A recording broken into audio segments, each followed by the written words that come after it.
ಅಮೆರಿಕಾದ ಅಧ್ಯಕ್ಷರ ಬಗ್ಗೆ ಭಾಳ ಸಂಪರ್ಕ ಇತ್ತು, ಅದೇ ಕಾಲ ಇನ್ನುಳಿದ ದೇಶದ ಜೊತೆಗೂ ಸಂಪರ್ಕ ಇತ್ತು ಅಂತೇಳಿ ಮಾತು ಕೇಳಿ ಬರ್ತದೆ. ಇದನ್ನೆಲ್ಲ ಗಮನಿಸಿದಾಗ ನಾವು ಎತ್ತು ಹೊರಟಿದ್ದೀವಿ ಅಂತೇಳಿ, ನಾವು ಇವತ್ತು ಎತ್ತು ಹೊರಟಿದ್ದೀವಪ್ಪ. ಯಾವುದೋ ಒಂದು ಕಲ್ಪನೆ, ನಾಯಕದ್ರು ಹಾಗಿರ್ತಾನೆ, ಹೀಗಿರ್ತಾನೆ, ಸಜ್ಜನ ಇರ್ತಾನೆ, ಯೋಗ್ಯ ಇರ್ತಾನೆ ಅಂತೇಳಿ. ಇವತ್ತು ಇವರೆಲ್ಲ ನಾಯಕರು, ಜಗದ ನಾಯಕರು. ಇವತ್ತು ನಮ್ಮ ದೇಶದ ಪರಿಸ್ಥಿತಿ ಹಂಗಾಗ್ಯದ. ದುಡ್ಡಿದ್ದವ ನಾಯಕ ಇಲ್ಲ, ದುಡ್ಡಿದ್ದವ ಏನೂ ಇಲ್ಲ. ಎಂಥ ಒಳ್ಳೆಯವನಿದ್ದರು ಸಹಿತ ನಮ್ಮ ಪಾಪ ಪ್ಲೇಟ್ ಹೇಳ್ತಾರೆ ಒಂದು ಕಡೆ. ಇಲ್ಲ, ನಾಯಕ ಮೊದಲನೇದಾಗಿ ಬ್ರಹ್ಮಚಾರಿ ಆಗಿರ್ಬೇಕು, ಸಜ್ಜನ ಆಗಿರ್ಬೇಕು, ಸಚ್ಚಾರಿತ್ರ ಇರ್ಬೇಕು ಅಂತ. ಇದನ್ನ ಇವತ್ತು ಹೇಳಿದರೆ ಇವತ್ತು ನಮ್ಮ ನಾಯಕರೆಲ್ಲ ನಗತಾರ, ಇದು ಯಾವ ಹುಚ್ಚಪ್ಪ ಮಾತಾಡ್ತಾ ಇದ್ದಾನೆ ಅಂತೇಳಿ.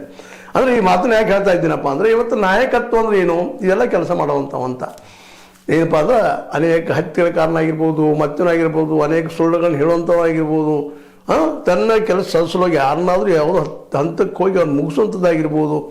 ಒಟ್ಟಿನಲ್ಲಿ ದುಡ್ಡಿಂದ ನಾವು ಏನು ಬೇಕಾದ ಮಾಡ್ಲಿಕ್ಕೆ ಸಾಧ್ಯ ಇಲ್ಲ. ಅದೇ ಇವತ್ತು ನಾಯಕ ಆಗಿದ್ದಾನೆ ಅನ್ನುವಂಥ ಮಾತನ್ನು ಎಫ್ಟೈಲ್ನ ಒಂದು ಬದುಕಿನ ನಾವು ನೋಡಬೇಕಾಗಿದೆ. ಅಂಥ ಬದುಕು ಸಾಕಷ್ಟು ನಾವು ಕಾಣ್ತಾ ಇದ್ದೀವಿ. ನಮ್ಮ ದೇಶದಲ್ಲಿ ಅಂಥ ನಾಯಕರು ಸಾಕಷ್ಟು ಇದ್ದಾರೆ. ನಾವು ಮೇಲ್ಮೇಲೆ ಹೇಳುವಂಥದ್ದು ನಿಮಗೆ ಗೊತ್ತಿರ್ಬೋದು. ನಮ್ಮಲ್ಲಿ ನಾಯಕರು ಯಾರಪ್ಪ ಅಂದರೆ ಕೋಟ್ಯಾಧೀಶರು ಅಂತ. ಒಬ್ಬ ಪ್ರಾಮಾಣಿಕ ಗಾಂಧಿ ಅಂಥ ವ್ಯಕ್ತಿ, ಅದು ಸಾಮಾನ್ಯ ವ್ಯಕ್ತಿ ಸಿಗ್ತಾನೋ ಇಲ್ಲ, ಸಿಗುವುದೂ ಇಲ್ಲ ಅನ್ನಿಸ್ತದೆ. ಮತ್ತು ನಮ್ಮ ಜನನೂ ಅಂಥವ್ರನ್ನ ಆಯ್ಕೆ ಮಾಡುವಂಥದ್ದು ಇವತ್ತು ನಾವು ನೋಡ್ತಾ ಇದ್ದೀವಿ. ಈ 543 ಜನ ಸಂಸದರಿದ್ದಾರೆ, ಇಲ್ಲ ನಾಯಕರವರು ಆ ಭಾಗದಲ್ಲೇ.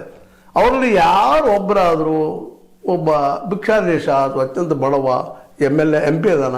ಈ ನಮ್ಮ ಕರ್ನಾಟಕದ 224 MLAಗಳಿದ್ದಾರೆ. ಅದ್ರ ಒಬ್ಬನಾದರೂ ಪ್ರಾಮಾಣಿಕ ಬಡವ ಅದಾನ.